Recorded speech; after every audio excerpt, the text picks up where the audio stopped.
নাস্তা টেবিলে। আর অফিস? আমার অফিস আমি যাচ্ছি। কি আজে বাজে স্বপ্ন যে দেখি আজকাল। আমার না অফিসের জন্য ভালো লেট হয়ে গেছে। তুমি দেখো কয়টা বাজে।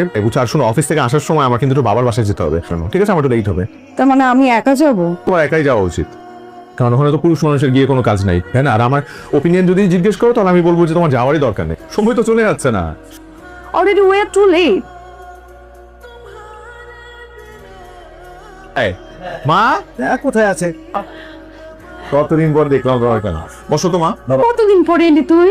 তুই বসে বসে তোর মার সাথে কথা বল, আমি একটু দূর থেকে ঘুরে আসি। তুমি তো ফোন দিয়ে আমাকে বললা কি বলে কথা আছে, তাই না? আমি অফিস থেকে দৌড়ে চলে আসলাম। বড়সড় কিছু লাগবে তাই তো? তোর বিয়ে হয়েছে কতদিন? কত 5.5 বছর।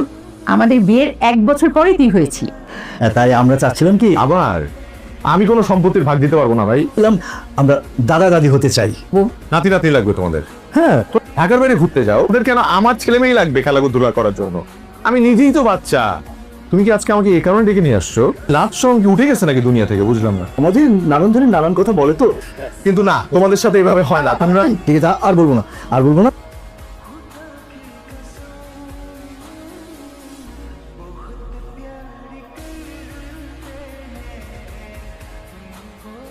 যে মানুষটার নিজের বাচ্চা নেওয়ার কোনো ইচ্ছা নাই, অথচ সে অন্যের বাচ্চাকে ভালোবাসে।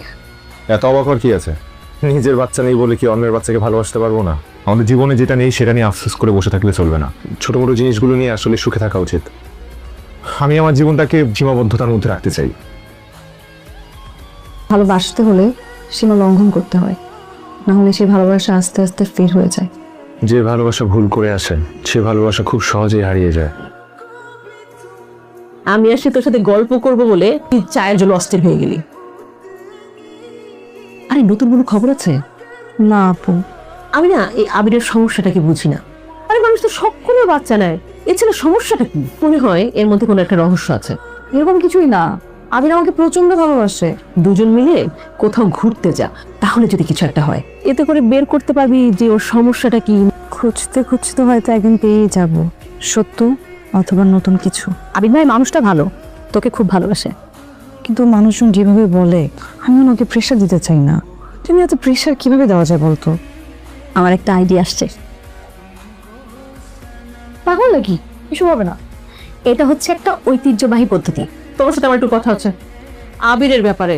নিশা, আবার তুমি একটু ওর সাথে কথা বলো না। একটা মানুষকে বারবার বাচ্চা নাও বাচ্চা নাও এটা বলাটা কি খুব ভদ্রতা দেখায়?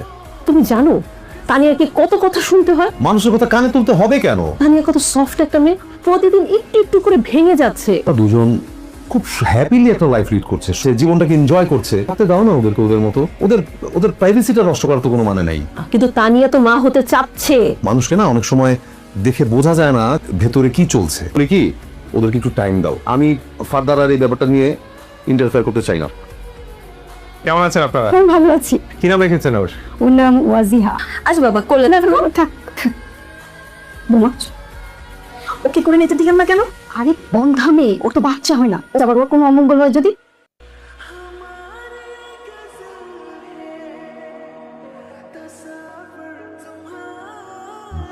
কোথায় যাচ্ছেন আপনারা? ডাক্তারের কাছে, চেম্বারে। কেন আপনাদের কেউ নেই? আমাদের কেউ নেই বাবা, আমরা নিঃসন্তান দম্পতি। আমার এক ভাইয়ের ছেলের আইনা পাচ্ছিল, আমাদের খোঁজ নেওয়ার মতো সময় সুযোগ কোনোটাই হয় না তার বাবা। নিজের সন্তান বাবা, নিজের সন্তানই।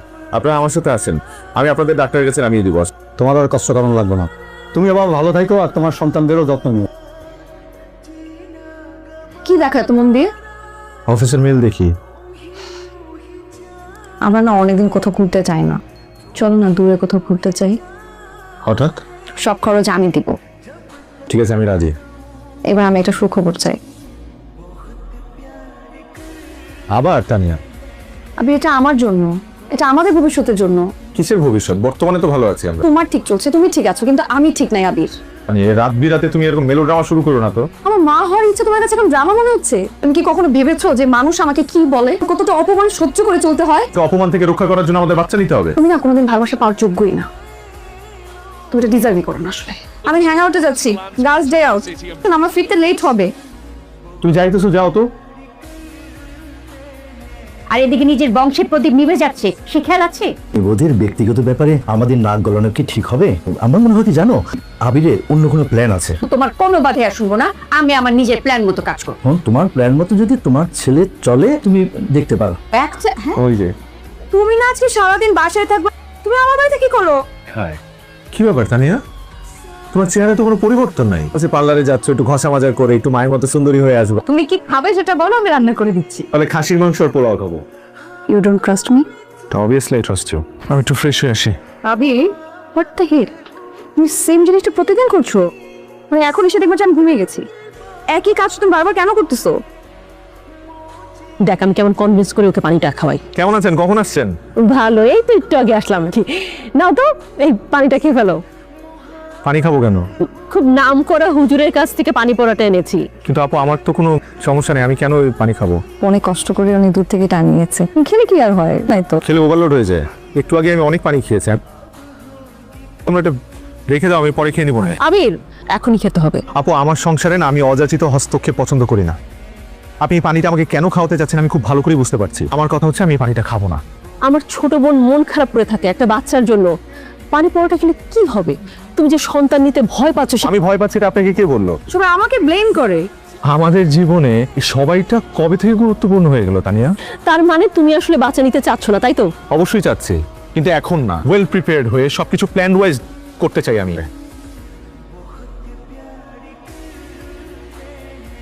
মা, ভাবছিলাম যে আসবো, ভালোই হয়েছে যে আপনি ফোন দিয়ে আসতে বলেছেন। আবির কি বললেন না যে কোনো সমস্যা হয়েছে? মা আসেন না আমাদের বাসায় একদিন। তোমাদের বাসায় কোথায় যাবো? কে থাকে তোমাদের বাসায়? তোমরা বাসায় কেউ থাকো? সকালবেলায় তো দুজন ঢ্যাং ঢ্যাং করতে করতে অফিসে চলে যাও। মা আপনি আসলে আমি অফিস থেকে ছুটি নিব। কয়দিন ছুটি নিতাম? একটা নাতি নাতি থাকলে তো তাদের নিয়ে সময় কাটাতে পারতাম। আপনি একটু আবিরকে বলেন, একটু বুঝিয়ে বলেন। সব কথা কি আবিরকে বলা যায়? মা আমার তো কোনো সমস্যা নেই নিতে, আপনার ছেলে তো নিতে চাচ্ছে না। খুব তাড়াতাড়ি আমাকে সুসংবাদ দিবা, তা না হয় তোমাদের বাড়িতে কিন্তু আমি যাইতেছি না। সব কথা আবার আবিরকে বললে আমাদের মা ছেলের মধ্যে সম্পর্কটা খারাপ করো না।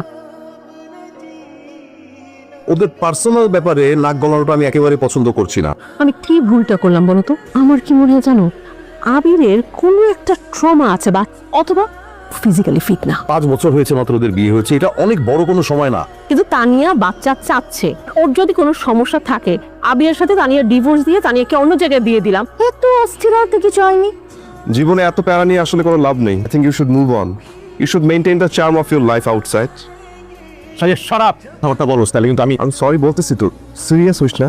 ছোট্ট একটা কাজ দিলাম, সেটাও করতে পারি না। তো আমি কি করব?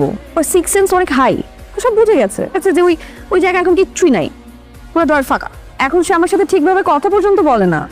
তুই মাথা খাটিয়ে কাজটা করিসনি। আমার না এইসব হবে না, আমি শুধু একটা বাচ্চা চেয়েছি। আমি আমি আর আমি আর পারতেছি না নিতে। জীবনটা তোরই যুদ্ধ করতে হবে। অনেক ভালো লাগছে আপনাদের দুজনকে, অনেকদিন পর দেখলাম আমরা। ওদের দুই বোনকে নিয়ে সারা জীবন আমি সিঙ্গেল মাদার হিসেবেই থাকলাম। সত্যি ভীষণ ভালো লাগে আপনাদেরকে দেখে। এরকম হঠাৎ করে না জানিয়ে চলে আসলেন। আমরা একটা কাজে এসেছিলাম। আপা আমি বলতে চাচ্ছি যে অনেকদিন হলো তানিয়া আর আবিরের বিয়েটা, এখনো কোনো বাচ্চা কাচ্চা হয়নি। সমাজটা নিয়ে তো বাস করি, নানান রকম কথা শুনতে হয়।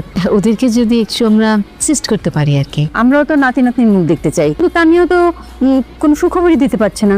তানিয়াও চায়। আমার তো ধারণা যে আবির হয়তো পছন্দ করে না। আমার আবির তো বাচ্চাদেরকে অনেক পছন্দ করে। আসলে আন্টি, তানিয়া আর আবিরের সাথে অনেকবার কথা বলেছি। আমার কাছে মনে হয় আবির আসলে চায় না, ও কিন্তু খুব পছন্দ করে বাচ্চা। কি বলছেন? এসব কি ছেলেদেরকে বোঝানোর জিনিস? আপনি তানিয়ার সাথে কথা বলেন। সরি, আমাদেরকে ভুল বুঝবেন না। আসলে মাঝে মাঝে না ভালোবাসার চাইতে সম্মানটা একটু বড় হয়ে দাঁড়ায় সোসাইটিতে। আমরা তো আমাদের জায়গা থেকে ওদেরকে কয়েকবার বুঝিয়েছি, আপনারাও যদি ওদেরকে একটু বুঝাতে পারেন তাহলে। আপা আপনি সব কি বলতেছেন? এসব কি মিটিং করে আলোচনা করে বলার বিষয়? আপনারা যখন এসছেন, আমরা এই ব্যাপারে একটা আলাপ আলোচনা করি। সবাই তো আর তোমার মতো করে ভাবে না, এরা তো এটাকে সমস্যা হিসেবে দেখছে। সমস্যা মানে? বলাবলি করে যে তোমার আর তানিয়ার মধ্যে বড় কোনো একটা শারীরিক প্রবলেম আছে। চাচ্ছে তানিয়াকে তোমার সাথে ডিভোর্স করিয়ে আমার সাথে বিয়ে দিতে। তুমি বাচ্চা নিতে অনাগ্রহ প্রকাশ করছো বারবার। কিন্তু আমার সংসারে তো কোনো কিছুর অপূর্ণতা নেই। আমি তানিয়াকে প্রচন্ড ভালোবাসি এবং তানিয়াও আমাকে ভালোবাসে। তো ভালোবাসা থাকলে বাকি সবকিছু সামনে নেওয়া যায়। কি ব্যাপার, অ্যানিভার্সারি সব প্ল্যানিং ডান? Not yet. আমি তুমি না অ্যানিভার্সারি প্ল্যানিং বাদ দিয়ে ফ্যামিলি প্ল্যানিং করো। তুমি তোর পরিবারকে বোঝাও। তো ভাবছো যে এটা আমার দোষ, বাট যেগুলো হচ্ছে আমার সাথে সেগুলো আমি নিতে পারছি। আমি অসহ্য হয়ে যাচ্ছে, আমি পাগল পারছি না। ঠিক স্টপ করা উচিত। That case I have a plan. Abir আর তানিয়া, ওয়াও। যে আজকে আমাদের 5th অ্যানিভার্সারি, একটা অনেক বড় ডিসিশন ডিসক্লোজ করতে চাই। সেটা হলো আমি আর তানিয়া আমরা ডিভোর্স নিচ্ছি। বিষয়টা তানিয়াও জানতো না। আর আপনাদেরকে কিছু কথা বলতে চাই। আমরা না খুব ভালো ছিলাম, আমাদের কাউকে নিয়ে কারো কোনো কমপ্লেন ছিল না, কারণ আপনাদের কারণেই আজকে এত বড় ডিসিশন নিতে আমরা বাধ্য হচ্ছি। এটা ছাড়া আর কোনো উপায় নেই, বিকজ আমার সাথে হ্যাপি নাই আমরা।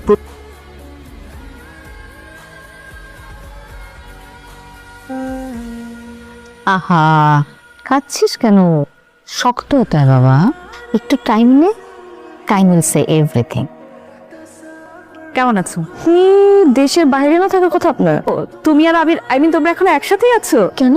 আবির অনেক ভালো ছেলে, তোমার প্রবলেম জানার পরও তোমরা একসাথে আছো। আবির তোমাকে ভালোবেসে এখনো এক করে রেখেছে। আমি বুঝতে পারলাম না, কি বললেন আপনি? ভেবেছিলাম প্রবলেমটা তোমার, কিন্তু রিপোর্টে যা এসেছে তাতে প্রবলেমটা তানিয়ার, জেনেটিক অ্যাবনর্মালিটি। তুমি আর তানিয়া কখনো বাবা মা হতে পারবে না। তানিয়াকে কিছু বলবেন না, ও কষ্ট পাবে। Thank you.